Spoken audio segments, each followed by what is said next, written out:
कि जब तक देश में फर्जी वोटों को डालने से रोकने के लिए देश के चुनाव आयोग द्वारा कोई सख्त कदम नहीं उठाए जाते हैं, तो तब तक हमारी पार्टी देश में खासकर अब कोई भी उपचुनाव नहीं लड़ेगी। मैं उपचुनाव की बात कर रही हूँ, बाई इलेक्शन की।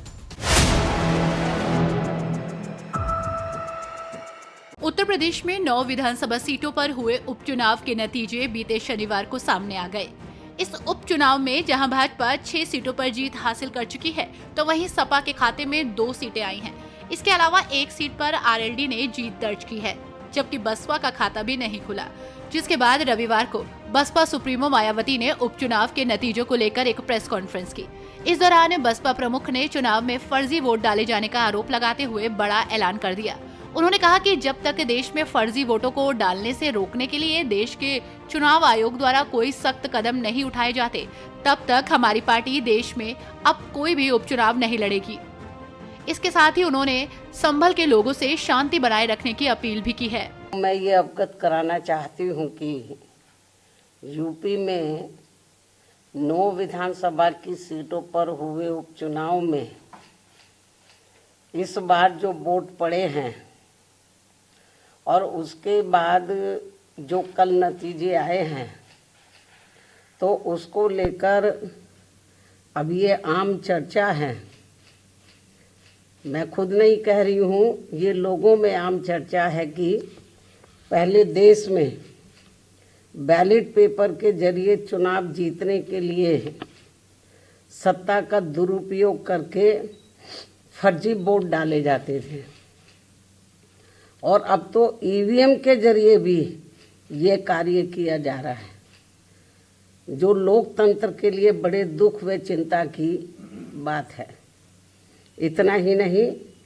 बल्कि देश में लोकसभा व राज्यों में विधानसभा आम चुनाव के साथ साथ खासकर उपचुनावों में तो अब ये कार्य काफ़ी खुलकर किया जा रहा है। और ये सब हमें हाल ही में हुए यूपी के उपचुनाव में काफ़ी कुछ देखने के लिए मिला है। और इस बार महाराष्ट्र स्टेट में विधानसभा के हुए आम चुनाव में भी इसको लेकर काफ़ी आवाज़ें उठाई जा रही हैं। ये अपने देश में यह लोकतंत्र के लिए बहुत बड़ी खतरे की घंटी भी है। ऐसी स्थिति में अब हमारी पार्टी ने ये फैसला लिया है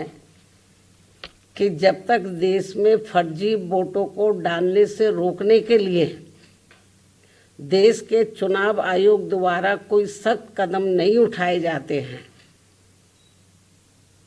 तो तब तक हमारी पार्टी देश में खासकर अब कोई भी उपचुनाव नहीं लड़ेगी। मैं उपचुनाव की बात कर रही हूँ, बाई इलेक्शन की। तो तब तक हमारी पार्टी देश में खासकर अब कोई भी उपचुनाव नहीं लड़ेगी। जबकि आम चुनाव में जब जनरल इलेक्शन होते हैं, जबकि आम चुनाव में इस मामले में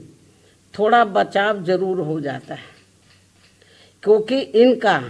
अर्थात सरकारी मशीनरी का सत्ता परिवर्तन के डर की वजह से जब जनरल इलेक्शन होता है, जो पार्टी पावर में होती है, जरूरी नहीं है कि वो पार्टी पावर में फिर से लौट के आ जाए, दूसरी पार्टी भी आ सकती है।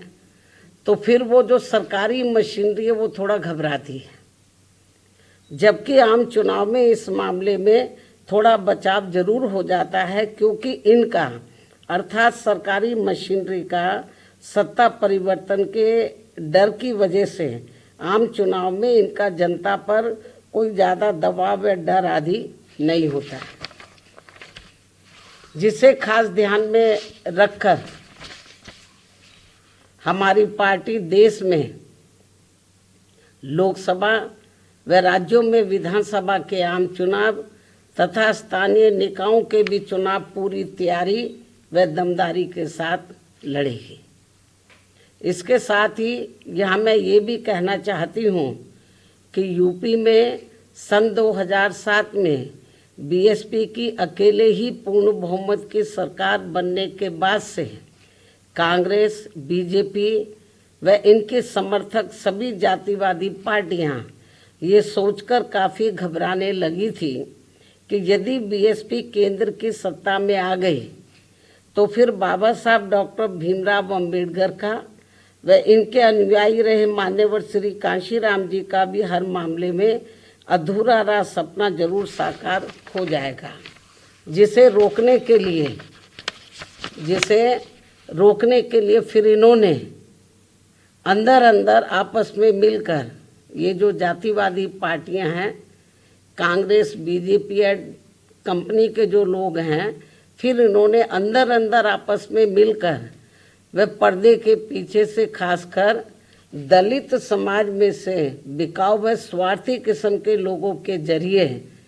अब इन्होंने अनेकों पार्टियां बनवा दी हैं सन 2007 के बाद से, जिनको चलाने व चुनाव लड़ाने आदि पर पूरा धन इन्हीं पार्टियों का लगता है। तभी ये पार्टियां कई कई दर्जन गाड़ियों को साथ में लेकर चलती हैं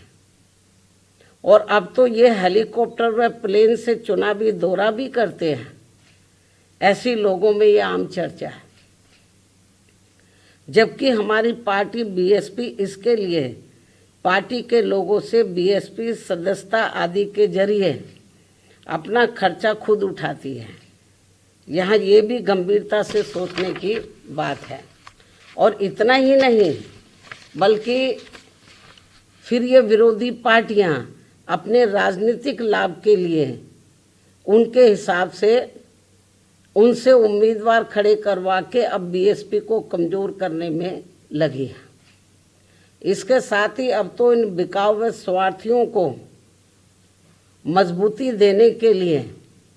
अब ये विरोधी पार्टियां अपना खुद का भी वोट ट्रांसफ़र करवा के इनके हर राज्य में 1-2 एमपी व एमएलए भी जितवा कर भेज रही है।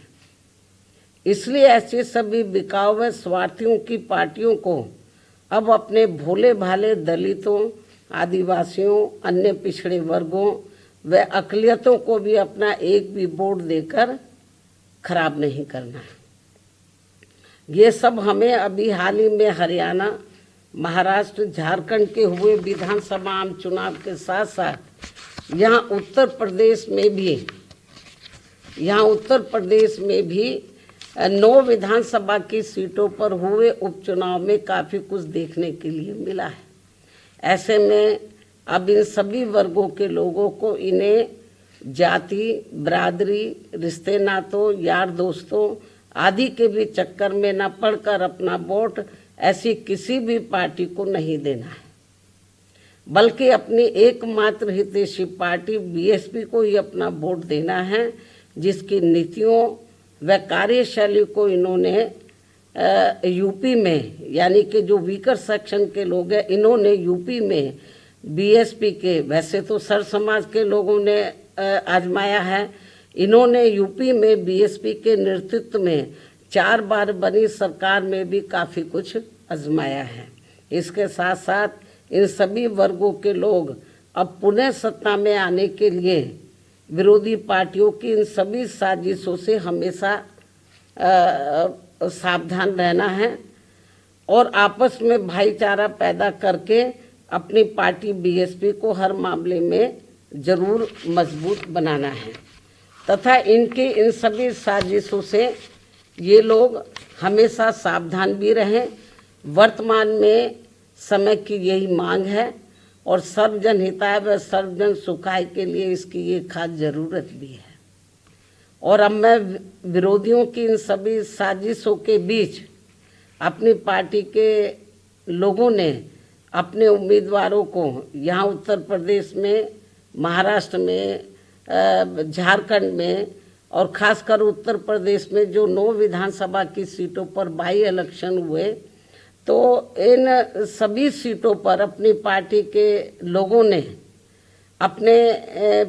पार्टी के उम्मीदवारों को जिताने के लिए जो पूरे जी जान से कोशिश की है, तो उनका मैं पूरे तय दिल से आभार प्रकट करते हुए अब मैं अपनी बात यहीं समाप्त करूं। लेकिन इससे पहले मैं यूपी सरकार को ये भी कहना चाहूँगी, कल यूपी में उपचुनाव को लेकर आए अप्रत्याशित नतीजों के बाद से खासकर संभल जिला सहित पूरे मुरादाबाद मंडल में काफ़ी तनाव की स्थिति व्याप्त थी कल से ही। ऐसे में शासन व प्रशासन को संभल में मस्जिद व मंदिर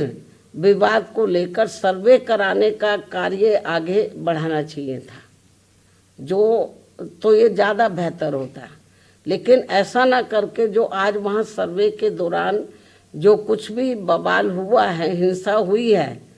तो उसके लिए यूपी का शासन व प्रशासन पूरी तरह से जिम्मेवार है। ये अति निंदनीय है। ये जो भी कुछ उधर हो रहा है ये अति निंदनीय है, जबकि ये काम दोनों पक्षों को साथ में लेकर शांतिमय ढंग से किया जाना चाहिए था, जो नहीं किया जा रहा है। ऐसे में अब मैं खासकर संभल के सभी लोगों से वहाँ शांति व्यवस्था बनाने की भी पुरजोर अपील करते हुए अपनी बात यही समाप्त करती हूँ। हालांकि बसपा सुप्रीमो ने ये स्पष्ट किया कि वो ये फैसला केवल उपचुनाव को लेकर कर रहे हैं। उनकी पार्टी लोकसभा, विधानसभा और निकाय चुनावों में पूरी तैयारी के साथ मैदान में उतरेगी।